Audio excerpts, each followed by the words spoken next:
Fakta yang akan diulas dalam video ini jarang sekali terungkap. Fakta yang jarang terungkap ini tentang kesaksian seorang dokter tentara yang berdinas di RSPAD atau Rumah Sakit Pusat Angkatan Darat Gatot Subroto. Dia melihat Kolonel Abdul Latif bersama dengan anak buahnya berbaju preman dan bersenjata masuk ke rumah sakit tentara itu menanyakan apakah Jenderal Abdul Haris Nasution dirawat di sana. Kolonel Abdul Latif, Komandan Brigif 1 Jaya Sakti Kodam Jaya ketika itu adalah salah satu pentolan utama komplotan Gerakan 30 September yang melakukan penculikan dan pembunuhan terhadap sejumlah jenderal penting Angkatan Darat pada dini hari tanggal 1 Oktober tahun 1965. Adapun Jenderal Nasution, Menko Hankam merangkap Kepala Staf Angkatan Bersenjata, adalah salah satu target penculikan komplotan Gerakan 30 September yang berhasil lolos dari sergapan pasukan penculik yang menyatroni rumah sang jenderal pada dini hari tanggal 1 Oktober tahun 1965. Dalam buku, Berkas-berkas Soekarno tahun 1965 sampai tahun 1967. Kronologi suatu keruntuhan, yang ditulisnya. Anthony Deck mengungkapkan untuk keperluan penulisan bukunya. Dia sempat mewawancarai dokter tentara yang bertugas di RSPAD pada tanggal 1 Oktober tahun 1965. Dokter tentara yang diwawancarai Anthony Deck bernama Halim. Menurut Anthony Deck, wawancara dengan Dr. Halim dilakukan pada bulan Mei tahun 2000. Dalam wawancara tersebut, Dr. Halim mengungkapkan kesaksiannya bahwa pada tanggal 1 Oktober tahun 1965, ia sedang berada di pintu masuk RSPAD Gatot Subroto. Ketika itulah, Dr. Halim melihat Kolonel Latif yang memang sudah dikenalnya bersama dengan 3 orang anak buahnya meloncat dari sebuah jeep. Menurut Dr. Halim, Latif dan 3 orang anak buahnya itu semuanya tidak mengenakan seragam tentara alias berpakaian preman. Tapi semuanya bersenjata, mereka, Latif dan anak buahnya itu, kata Dr. Halim setelah turun berloncatan dari jeep. Kemudian berlari masuk rumah sakit tentara itu. Tapi beberapa saat kemudian, dengan cepat juga, Latif dan 3 anak buahnya meninggalkan gedung RSPAD. Rupanya, Latif dan 3 anak buahnya yang bersenjata itu datang ke RSPAD mencari Jenderal Nasution. Menurut Dr. Halim, jika Jenderal Nasution berada di situ, Latif mungkin berusaha untuk menembak Nasution.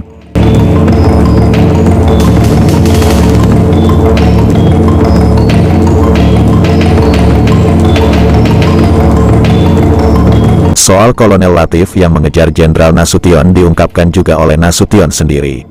Dalam buku, Peristiwa 1 Oktober tahun 1965, kesaksian Jenderal Besar Abdul Haris Nasution, yang ditulisnya sendiri.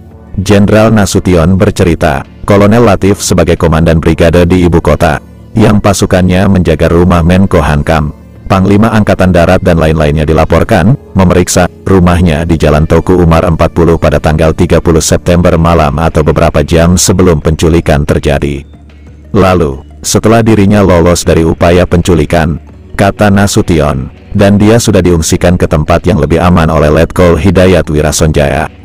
Dirinya juga dapat laporan dari pasukan yang telah berjaga di rumahnya. Jika Latif kembali mendatangi rumahnya, Kolonel Latif datang menggunakan jeep. Dan setelah saya lolos, tanggal 1 Oktober pagi hari diulanginya lagi. Datang dengan jeep di Jalan Tuku Umar, kata Nasution seperti dikutip dari buku, Peristiwa 1 Oktober tahun 1965. Kesaksian Jenderal Besar Abdul Haris Nasution. Dalam buku yang sama, Jenderal Nasution juga mengungkapkan, setelah dia selamat dari upaya penculikan oleh Letkol Hidayat Wirasonjaya bersama dengan Mayor Sumargono ajudannya dan iparnya Bob Sunarjo Gondokusumo. Dirinya dibawa pergi dengan menggunakan mobil. Dia dibawa keluar dari rumahnya di Jalan Tuku Umar 40. Karena situasi masih mencekam, Nasution mengaku sampai ia sembunyi di lantai mobil. Selanjutnya dia dibawa ke tempat yang lebih aman yakni di sebuah rumah tak jauh dari kantor staf angkatan bersenjata. Terbukti, kata Nasution, situasi ketika itu belum aman, meski gerombolan penculik telah pergi. Sebab setelah itu, kata Nasution, masih ada upaya dari anggota Cakrabirawa yang datang kembali ke rumahnya mencari dirinya. Adapun tindakan tersebut diambil karena dikhawatirkan masih adanya usaha-usaha untuk mengambil dan membunuh saya, terutama dengan adanya gejala-gejala dan usaha-usaha dari pihak pasukan Cakrabirawa yang mencurigakan itu antara lain seperti dilaporkan, kata Nasution. Ternyata benar, Setelah itu datang ke rumahnya seorang anggota Cakrabirawa dari Angkatan Kepolisian Republik Indonesia. Anggota Cakrabirawa dari kepolisian datang ke rumahnya, kata Nasution, menanyakan soal keselamatannya. Anggota Cakrabirawa itu datang dengan berpakaian lengkap dengan seragam Cakrabirawa. Masih menurut Jenderal Nasution, tidak hanya anggota Cakrabirawa dari kepolisian yang datang ke rumahnya usai penculikan. Tidak beberapa lama setelah itu datang pula Letkol Ali Ebram, Kepala Bagian Intelijen Cakrabirawa. Kata Nasution, Letkol Ali Ebram, Kepala Intel Cakrabirawa itu datang ke rumahnya disertai beberapa anggotanya dengan berpakaian preman. Letkol Ali Ebram ketika itu mengatakan kepada pasukan yang berjaga bahwa dia diperintahkan oleh Presiden Soekarno untuk menanyakan di mana Jenderal Nasution berada dan bagaimana keselamatan jenderal senior itu.